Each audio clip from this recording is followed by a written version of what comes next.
Hello and welcome to the Wrestling Coach Show again here with me, John NJPW. And today we are talking Japan and the great start of the year 2023 that we've seen in Japan so far. And if you are a fan who's thinking about getting into Japanese wrestling and the strong style, then this definitely could be a year for you to definitely watch it. It's been a difficult time, especially with the crowd restrictions and travel restrictions of certain gaijin wrestlers that can't come in.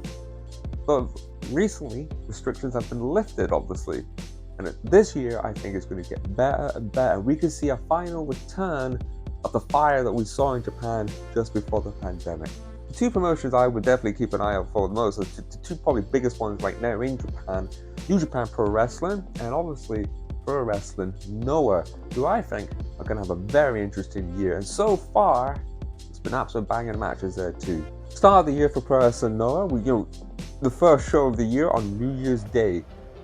There was a double main event, so I would recommend watching both of these matches. The first one being Keno and Kitamura. Kitamura being the current GHC World Heavyweight title champion of Pro Wrestling Noah, and Keno, the leader of the faction Konga, had a bit of a classic here. This could be a potential match of the year in Japan. These two went to war on each other. Hard-hitting stuff, as you get in Japan as well. Very good, a lot of near falls in this, a lot of your typical strong style Japan match, but it's definitely one to watch. The only one problem I found with this match is the match that was going to go on after it. The match after it was definitely going to overshadow the Keno Kitamura match for a little bit, because late in 2022 we got announced that we were going to get the Great Muta's retirement tour, and he was going to take up Shinsuke Nakamura. Now, if you know who Shinsuke Nakamura is, obviously he's a WWE star, so people were very surprised that WWE were going to let Shinsuke come to Japan to have a strong style match against the Great Muta. If you haven't ever watched WWE and you've only ever really seen Shinsuke in the WWE, this is a golden opportunity for you to go and watch what Shinsuke was kind of like before he went to WWE. I was a fan of Shinsuke in New Japan. His classic matches with people like AJ Styles and Tanahashi. The guy was a legend. So when he went to WWE, as much as I was happy for him, I always thought to myself, we might not be able to see a strong style Japan Naka for a while. So I hope WWE fans will go out the way and maybe try and watch this one. I will say though, if you're used to the WWE style, you might have to be a bit of patience for this one. To be fair though, if I was also a WWE fan, I would watch this match just for the Shinsuke Nakamura entrance alone in this thing. My goodness, from the music, the presentation, the lighting, the second the violin note hit, the crowd reacted. It was a fantastic entrance. Nakamura is famous for his entrances and his performances. Also, the Muta's entrance, we love the Muta's entrance, obviously. It's very sort of mystical in a way, and the dress he comes out in as well, too. But as I say, you should be patient with this match. It is an emotional match, and by the end of this match, all of the commentators for Pro Wrestling Noah could barely say a word. They were all crying. Even myself had a small tear in my eye as Nakamura said in English that the Great Muta was his idol, and they both walked off together to backstage. Yes, it's been an interesting. You think that would be the big match for Muta's retirement? It pretty much was. There was another match as well that Pro Wrestling Noah decided to cook up for us too. So that was Great Muta's last single match for Noah. But they decided that maybe we should put him in a multi-tag match. The reason being for this is because he had wanted to do a match with Sting and Darby Allin from AEW, which I couldn't believe it. One thing seeing Nakamura in a Pro Wrestling Noah ring, but getting to see Sting in a Pro Wrestling Noah ring and Darby Allin, I definitely had to watch this one. If you go your way to watch this one as well, I will again suggest the start of this match is very slow, very, very slow start to this match. When it comes to watching in Japan, I recommend you have to be patient. You have to be patient, especially with this match too. But I would definitely recommend Darby goes out his way. We all know that Darby Allin's a bit crazy and he loves to take a spot. He loves to dive and basically just ruin himself. But as I said, I would go watch. He had a great job. I think I would love to see Darby Allin properly go to Japan for the bit. I think he would he got a great reaction from the Noah fans.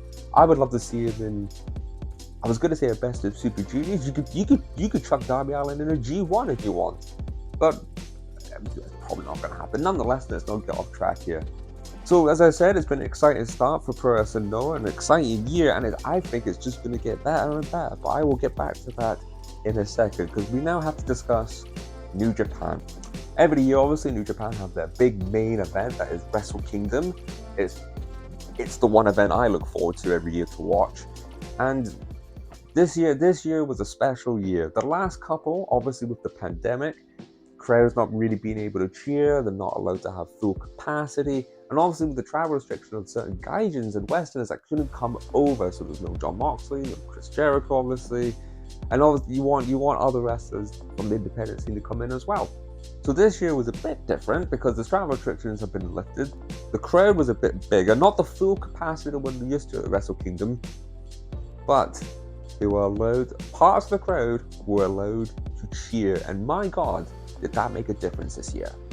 So I'm not going to go over every match obviously that happened at Wrestle Kingdom. I would suggest that you go out your way too. It is a long show. I would suggest maybe you should miss out the pre-show in this one. It's altogether, including the pre-show, it's almost 6 hours. So maybe just stick to the main card on this one. The matches I would definitely suggest for you to watch, as I've got down in my notes here, I think for the New Japan TV title, Ren Narita and Zack Sabre Jr. had a brilliant back and forth grappling match. I really enjoyed this one. Zack Sabre Jr. comes out on top of, obviously, which is finally the man gets a singles title belt. He's been at New Japan for over 6 years. He's held tag titles before, but this is his first singles title, and I think this is a good TV title.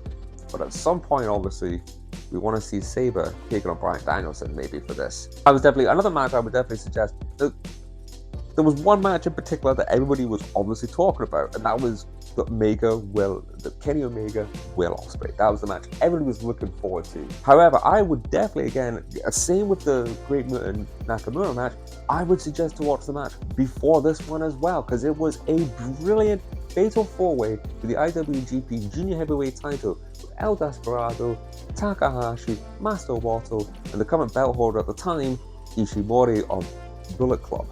These four guys, I knew this was going to be a good match. I didn't think too much of it, but at the end of this match, my goodness, they went all out. All four of them, the four of these guys knew the match before the match after this, was going to be a big talking point. As I said, it was the match everybody was looking forward to. So these guys knew they had to pull out all the stops to get noticed, and they did.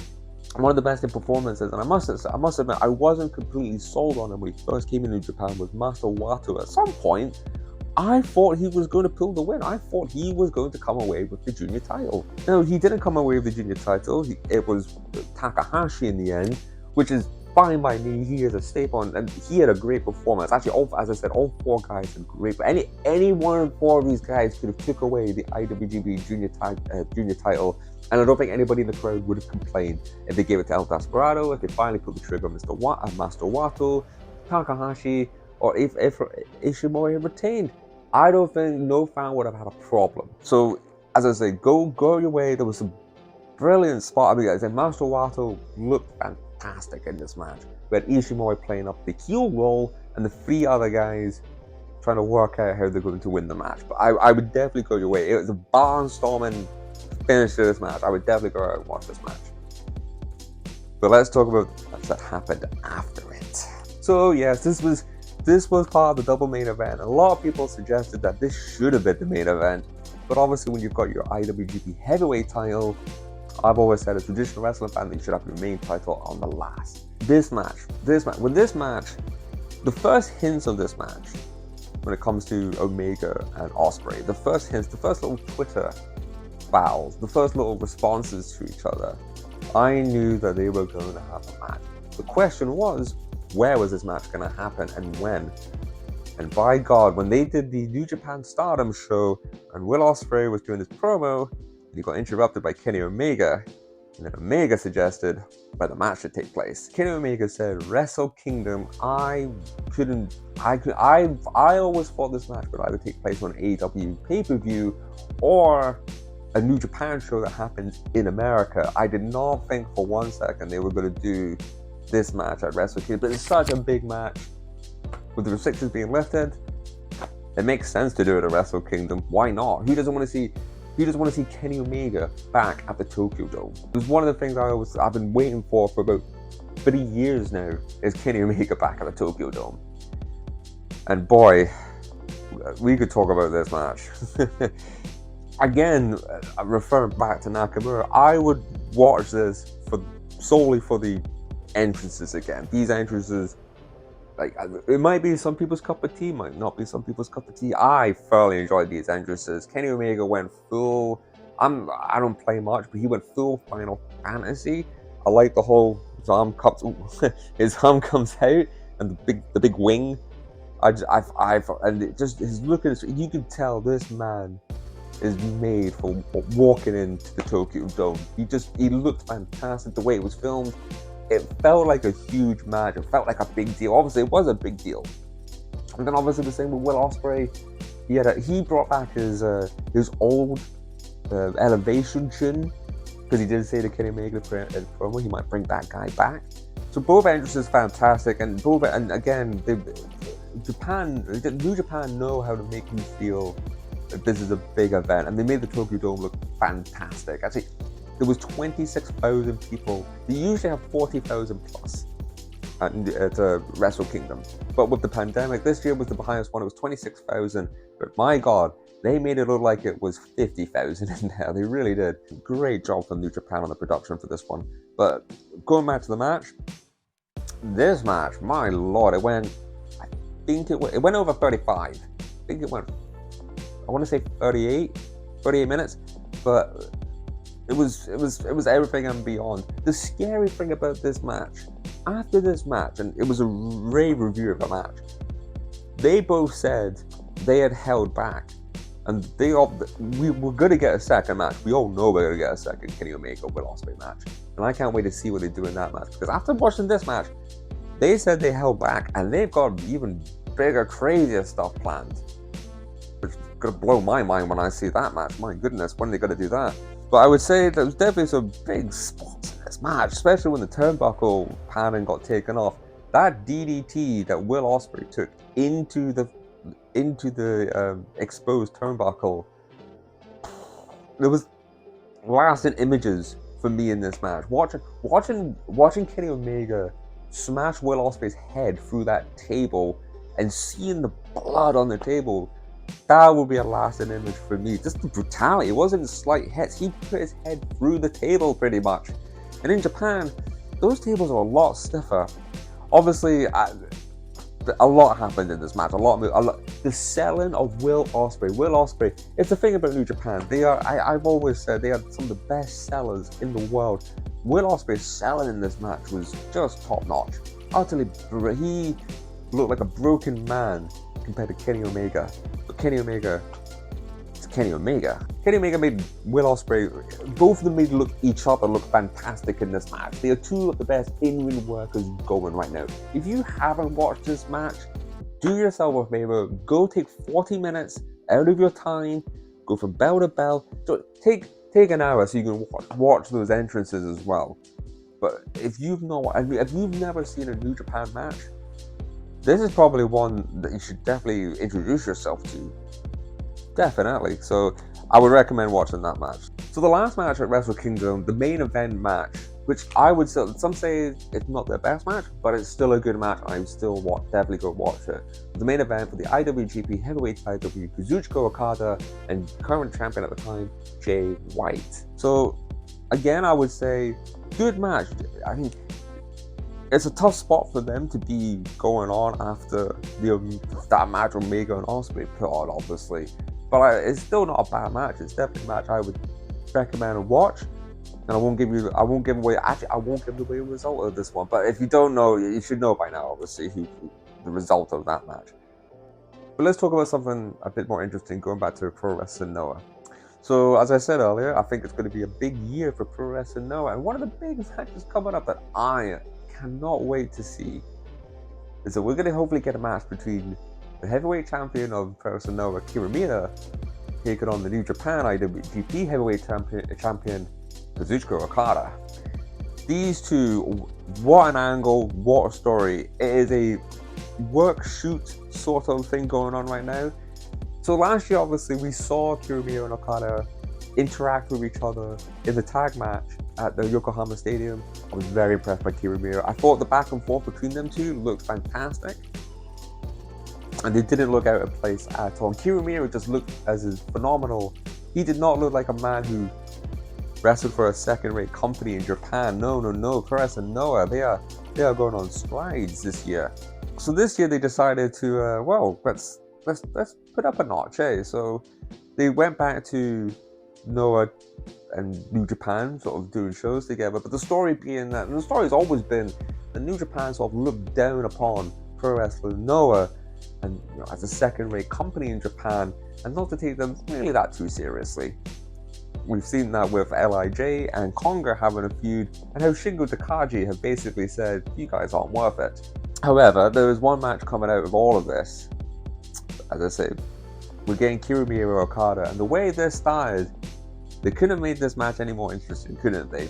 So the other night, it was, it was the sort of the Noah New Japan show again. Most of it was LIJ versus Konga, but there was a tag match involved with Kiramita and Nakamura. Sorry, I should have said Okada. So during the match, Okada has got Kiramita's partner in a chin lock. And Kiramita, as you see in tag matches, if a partner can't get over a certain hold or chin lock, usually they break the hold, they'll come in, give them a kick or something, to split up the hold. Kiramita comes in and kicks the back of Nakamura, and Nakamura no-sells him, doesn't react, doesn't do it, just looks behind him. Kiramita kicks in the back again. The referee is trying to get Kiramita back in his corner. Kiramita shoves the ref, another kick to Nakamura. Nakamura lets go of the hold, sort of looks at Kiramita. Now this is the point where people are trying to work out if it's a work shoot. I still think this is a complete work, but there is a shoot element to it because the kick Kiramita delivered to Okada's face, that looked stiff, very stiff. Okada gets up from this kick and he's bleeding from the head. This kick, you have to go watch this kick to Okada's face. Because again, you don't know if this is a work or Kiramita was genuinely angry because he is the heavyweight champion of Noah. He is demanding respect of Okada. But Okada doesn't want to give him that respect because Okada doesn't see him. He doesn't see him as a proper champion because he's wrestling for the second company in Japan. After this kick, Kiramita's on the outside and Okada knocks him off the apron. They go to the outside. Now there was some worked punches and bits in this, but my God, some of the kicks and punches Okada was giving to Kiramita, my Lord, that boy, it vaguely reminded me of the great Inoki taking on the great Antonia when he slapped his face and then kicked him in the pus. So that's what that kind of reminded me of. But there was rumors that now here's the fun part. Like there was rumors that Okada had receded this match. He did not want this match. This was the shoot part coming in. People generally thought Okada was pissed at Kiramita for that kick to the face. However, we've recently seen a Pro Wrestling Noah, Okada coming out and attacking Kiramita after his match. So yes, please let this match happen. I want to see Kazuchika Okada and Kiramita go at it. It will obviously be a non-title match probably, but if I was booking this, and this is fantasy booking for me, the way Okada's been acting, kind of heelish it is actually. Even though Kiramita kicked him to the face, the way Okada's reacting, the way Okada's been treating Kiramita, it's just got a sense of heelishness to me. Why not do, and they could do I mean, they don't usually do this a lot in Japan, but you could do a title versus title match. Could you imagine do a title versus title match? You have Okada beat Kiramita and take the Noah title off him. Then you can have Okada come in to Noah on the old show, being a healer shove, giving it to the Noah fans. And it's Japan. They will boo the absolute living daylight over Okada. They would hate this. And then you could build Kiyomiya to come back and win his title back against Okada. Well, I don't know what they're going to do. This could be a one and done match. But get me to the end of this month. I want to see this match. This match is going to be fantastic. Going back to other things that happened in New Japan, obviously they've just recently finished up their New Beginning tour, which I will admit I haven't seen completely all of it, but I have watched, and I would definitely recommend certain matches from the tour. I would definitely recommend the Ospreay and Taichi, great match, and this was Ospreay's first match after his loss at Wrestle Kingdom. So he came back. It was a great match. And the thing about my thing with Taichi is he can be brilliant in the ring. He can, the crowd. He can get the crowd right behind him. My only problem is sometimes he cannot be. He doesn't show as much effort. I think sometimes he can not be lazy, but he could do a bit more. But him and Ospreay, great match. Absolutely great match. I would also go and watch Saber's first defense of his TV title against Ishii. Wow, what a fit! This almost went to the 15-minute time limit draw. This match, and this match, it's Ishii and Saber. You're never gonna get a bad match out of those two, correct? From hard hitting to holds, I just love watching these two wrestle, and I could definitely watch this match again. Definitely. So I would recommend those. There's other great matches that happened at New Beginning, and obviously there's been sort of some big news coming out, especially the last show.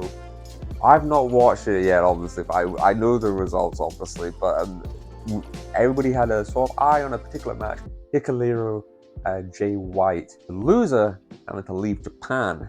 Now, obviously, the match has happened, and Jay White lost that match. So now the question is, where is Jay White going to end up? And to be honest, I have no complete idea. It could be the WWE, it could be AEW. Some people have said Impact. I don't think he's going to go to Impact. Well, he's been on the show. He's been on Impact.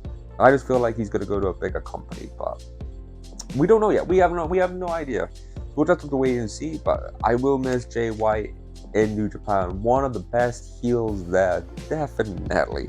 So there you go. That's been the start of New Japan, of Japanese wrestling this year. And that's the two promotions I would keep an eye out. Obviously, the biggest promotion being New Japan Pro Wrestling, and especially with all the stuff they're going to be coming up with soon. And then obviously you've got, I think Pro Wrestling Noah are going to have if the Kiyomiya Okada match comes out the way I hope it comes out, this could be a big year for Pro Wrestling Noah getting their name out more, because they've been around a very long time, definitely. So yeah, I've got nothing more to say on that. Hopefully I'll be coming back later. J-Cup, obviously, at GCW has just recently happened, so I will come back to you. We will talk about some great matches in session 1, from round 1 of those matches, so definitely come back and watch those. I'm your man, Johnny McDermott from the Wrestling Couch Show, and I hope you have a very good day today.